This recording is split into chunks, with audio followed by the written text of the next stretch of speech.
আসসালামু আলাইকুম। আমি নাজমিনারা ভাঙ্গা থেকে বলছি। নাজমিনারা ব্লগের পক্ষ থেকে আপনাদের সবাইকে জানাই স্বাগতম। কাছে এবং দূরে, দেশ এবং দেশের বাহিরে যারা আমার ভিডিওটা দেখছেন, আশা করছি আল্লাহর অশেষ রহমতে আপনারা সকলেই ভালো আছেন। আমি আলহামদুলিল্লাহ আপনাদের সকলের দোয়ায় ভালো আছি। এই দিনটা ছিল মেলার দিন। মেলা উপলক্ষে বাবা মেলা থেকে বেশ বড় একটা ভুঁড়ি নিয়ে আসছিল। আর গরুর যে পরাণের মাংস থাকে ওই পরাণের মাংসটা নিয়ে আসছিল। মাংসটা খুবই সুন্দর এবং খাইতেও খুব টেস্টি ছিল। আর এই পুরো ভুঁড়িটা মা আর কাকি মিলে পরিষ্কার করতেছিল। আমিও পরিষ্কার করেছি। বেশ অনেক সময় লাগছে, একটা বড় ভুঁড়ি পরিষ্কার করতে অনেক সময় লেগে যায়। এরপরে আমি, আমার ভাইয়া, আপু, কয়েকজনে মিলে, সবাই মিলে যারা মেলা দেখতে আসছিলাম সবাই মিলে আমরা কিন্তু সন্ধ্যার সময় মেলাতে গিয়েছিলাম।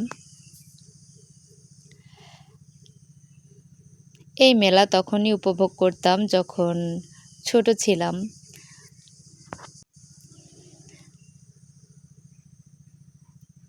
তারপরে যখন মানুষের চোখে পড়ার মতো হয়ে গেলাম তখন কিন্তু আর মেলাতে যাই নাই।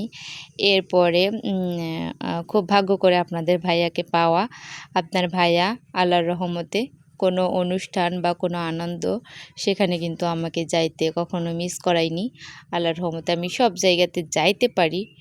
যেমন বাবা বাবা জেলখানার বন্দির মতো রাখতো, ভাই বাবা এরা কখনো কোথাও যাইতে দিত না। তবে বিয়ে হওয়ার পর থেকে অনুষ্ঠান বলেন, কোথাও যাওয়া বলেন, ওরকমভাবে আর কেউ বন্ধ করেনি। আপনার ভাইয়া বলতো যে আচ্ছা তুমি যাও, কোনো সমস্যা নেই। তবে আমি কিন্তু গেছি একমাত্র আমার শাশুড়ি এবং আমার ননদ, যে বড় ননদ আছে, বড় আফা, ওই আপার সাথে। তাছাড়া এর বাহিরে কোনো মানুষের সাথে কখনো আমার যাওয়া হয়নি। আর বাবা বাড়ি থেকেও ওরকমভাবে আমার কোথাও যাওয়া হয় নাই। মেলাতে যেয়ে বেশ কিছু জিনিস দেখলাম, খুব ভালো লাগলো। বিয়ের পরে ২ বার গেছি। ১ম বার এরকম ভিডিও করা হয়নি। আর এই যে ফার্স্ট টাইম এভাবে ভিডিও করতেছি। তবে মেলাতে এই জুয়েলারিগুলোর এত বেশি দাম ছিল বলার বাহিরে। যে জিনিসের দাম ১০০ টাকা ওই জিনিসেরই দাম ৩০০ টাকা। তো এই ভয়ে কোন জিনিসের কোন দাম বেশি নেবে আমি কিন্তু কিছু কিনি নাই। তারপরে এই যে ২০ টাকার যে দোকান ছিল এখান থেকে কিছু জিনিস কিনেছিলাম।